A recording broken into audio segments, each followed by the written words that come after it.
This is an ACU Centre for Liturgy podcast, speaking of liturgy. How can composers of liturgical music enable worshippers to find a common voice? Father Chris Willcock, Jesuit priest and internationally renowned composer, asked this question.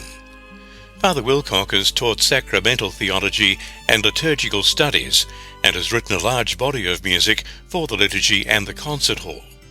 Speaking of liturgy invites composers to consider how musical patterns and forms relate to the various rites of the liturgy.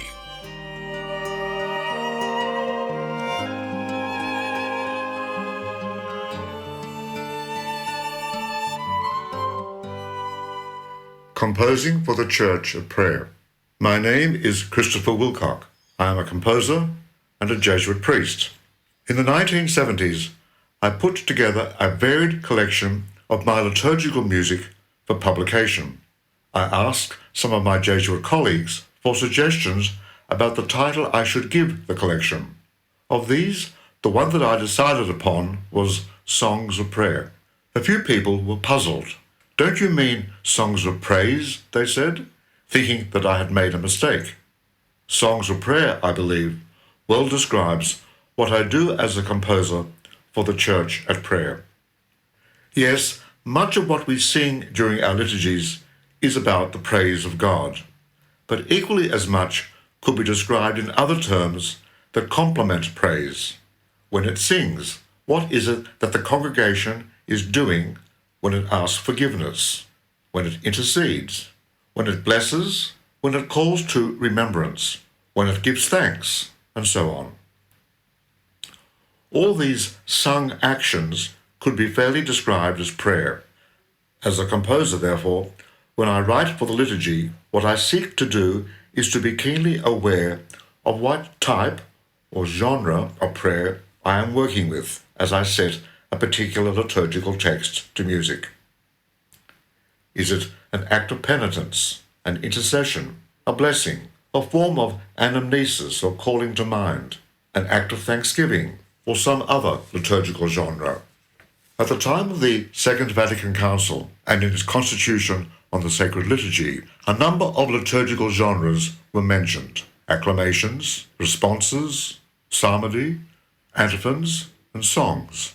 More recently, other forms have been identified, among them litanies and the various ostinato forms popularized by the experience of supplying music for the large multilingual groups at Taizé, for example.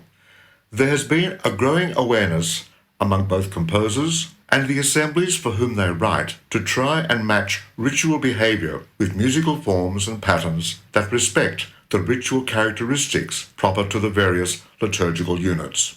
At the same time, there has been a movement away from the panacea of simply singing a hymn whenever singing was needed, towards finding a form where the rite, the text, and the music all work together and are not jostling each other in some awkward assortment. Getting this recipe of rite, text, and music correctly integrated is not only the job of the composer, it's also the responsibility of those whose role it is to bring the liturgy alive for a given community. What is true of any recipe in a kitchen, namely that the result will only be as good as the cook using it, is also true of the liturgical forms, spoken, sung, or embodied. They will only be effective to the extent that the people communicating these forms know what they are on about. Clearly, the matters raised in this podcast need to be examined in greater depth and illuminated in broader detail than is possible here.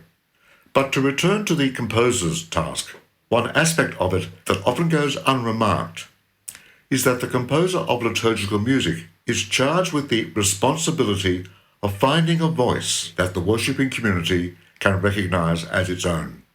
Finding a common voice for singing in worship is particularly challenging. A given community may have a well-defined set of understandings of the church, a common language, broadly equivalent educational backgrounds, a balanced mixture of gender and generational representation, and so on. Most communities today, however, could not be said to share such a common base.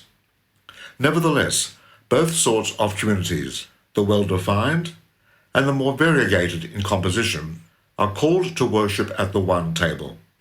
Composing for such a church at prayer is by no means an evident matter.